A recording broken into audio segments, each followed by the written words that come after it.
सोचिए, एक पूरा का पूरा ताकतवर परिवार एक ही रात में हमेशा के लिए खत्म हो जाए।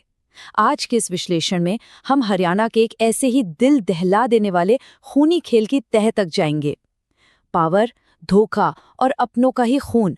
चलिए, बिना वक्त जाया किए सीधे इस मुद्दे पर आते हैं।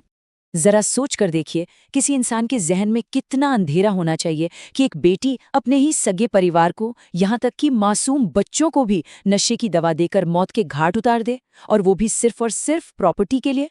इस बेहद परेशान करने वाले सवाल का जवाब ढूंढने के लिए हमें इस कहानी की बिल्कुल शुरुआत में जाना होगा। तो सबसे पहले बात करते हैं इस मुद्दे के केंद्र की, एक बेहद पावरफुल परिवार की। हम बात कर रहे हैं रेलू राम पुनिया की, हरियाणा के हिसार के एक जाने माने एक्स एमएलए। देखिए, इनके पास सब कुछ था, बेपनाह पैसा, रुतबा और समाज में एक बहुत बड़ा नाम। बाहर से देखने पर ना ये एकदम परफेक्ट और ताकतवर परिवार लगता था। पर कहते हैं ना, हर चमकती चीज सोना नहीं होती। इन बंद दरवाजों के पीछे एक जानलेवा टेंशन पनप रही थी। असल में रेलू राम जी की 2 शादियां हुई थीं और इन्हीं उलझे हुए रिश्तों के चलते घर के अंदर का माहौल रोज बरोज खराब होता जा रहा था। और यहीं से शुरू होती है इस खूनी सच की असली कहानी। एक तरफ थी बेटी सोनिया और दूसरी तरफ सौतेला भाई सुनील। इन दोनों के बीच जमीन और करोड़ों की जायदाद को लेकर ऐसी कड़वाहट थी, ऐसी नफरत थी कि ये पूरा का पूरा घर ना एक टिकिंग टाइम बॉम्ब बन चुका था। बस इंतजार था तो इसके फटने का। और फिर आई वो काली रात, 23 अगस्त 2001 की वो जानलेवा बर्थडे पार्टी। 23 अगस्त का दिन था। घर में खुशी का माहौल था। एक बड़ी सी बर्थडे पार्टी चल रही थी। मिठाइयां बांटी जा रही थीं। पूरा परिवार एक साथ जश्न मना रहा था। लेकिन किसी को इस बात का रत्ती भर भी अंदाजा नहीं था कि जो मिठाइयां वहां बड़े प्यार से परोसी जा रही हैं, उनके अंदर मौत का एक खौफनाक राज छुपा हुआ है। अब इस बात पर गौर कीजिएगा कि इस पूरे कांड को अंधेरे में कितने सटीक, कितने ठंडे दिमाग से एग्जीक्यूट किया गया है, एकदम स्टेप बाय स्टेप।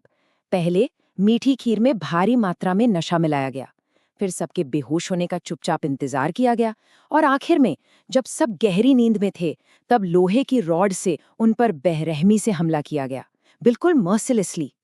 उस एक रात का अंजाम आज भी रूह कपा देता है। एक दो नहीं, पूरे 8 लोगों की जान चली गई। माँ, बाप यानी खुद एक्स एमएलए, रेलू राम पूनिया, भाई, भाभी और सबसे दर्दनाक बात, मासूम छोटे बच्चे। सबको गहरी नींद में हमेशा के लिए सुला दिया गया। और क्योंकि सब नशे में थे, किसी की तरफ से बचाव या विरोध की एक आवाज तक नहीं आई।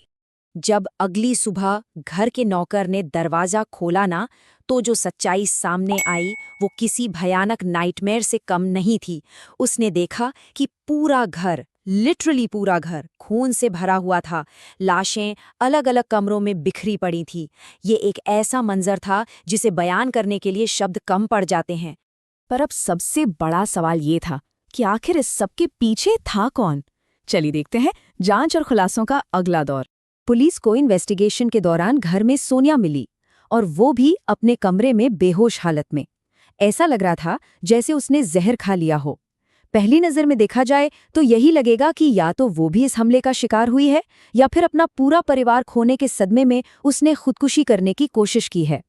लेकिन पुलिस की पैनी नजर से कुछ छुप नहीं सका। उन्हें जल्द ही समझ आने लगा कि इस कहानी की कड़ियां आपस में जुड़ नहीं रही हैं।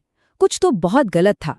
जांच में कुछ ऐसे रेड फ्लैग्स निकल कर आए जिन्होंने पूरी कहानी ही पलट दी। पहली बात, खीर में नशा गलती से नहीं, जानबूझकर मिलाया गया था। दूसरी बात, मर्डर वेपन यानी वो लोहे की रॉड मौके से मुकम्मल तौर पर गायब थी।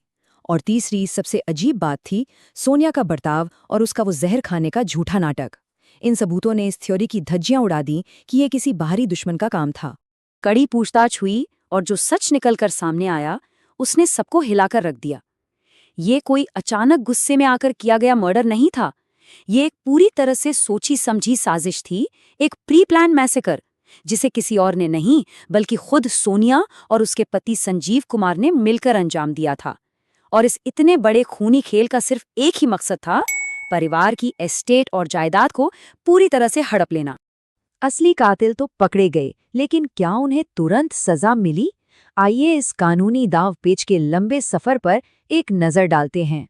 इंसाफ की ये कश्मकश वाकई बहुत लंबी चली। साल 2004 में ट्रायल कोर्ट ने इन्हें मौत की सजा सुनाई। फिर जब मामला हाई कोर्ट पहुंचा तो उन्होंने सजा को आजीवन कारावास यानी लाइफ इम्प्रिजनमेंट में बदल दिया।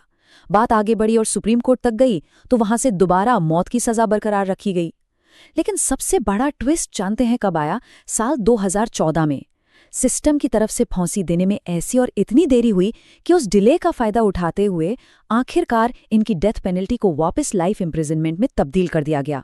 लेकिन ठहरिए, कहानी अभी यहाँ खत्म नहीं होती। हाल ही का एक ऐसा अपडेट आया है जो वाकई द्रवित करने वाला है।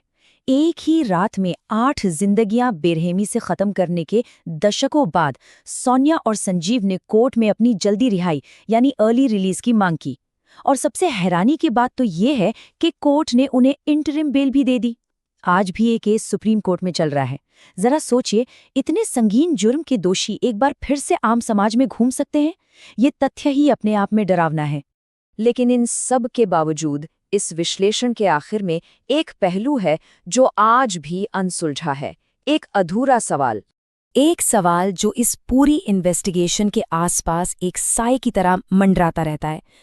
अगर ये इतना बड़ा और इतने परफेक्ट तरीके से एग्जीक्यूट किया गया कांड था, तो क्या उस रात सोनिया वाकई सिर्फ अपने पति के साथ थी, या इस भयानक कहानी में कोई और भी शामिल था, कोई ऐसा जो कभी पकड़ा ही नहीं गया? यही वो अनसुलझा राज है जो इस कहानी को आज भी एक बेहद भयानक और अधूरे मोड़ पर छोड़ देता है। आखिर उस रात का पूरा सच क्या है? ये एक ऐसा सवाल है जो शायद हमेशा हमारे दिमाग में गूंजता रहेगा।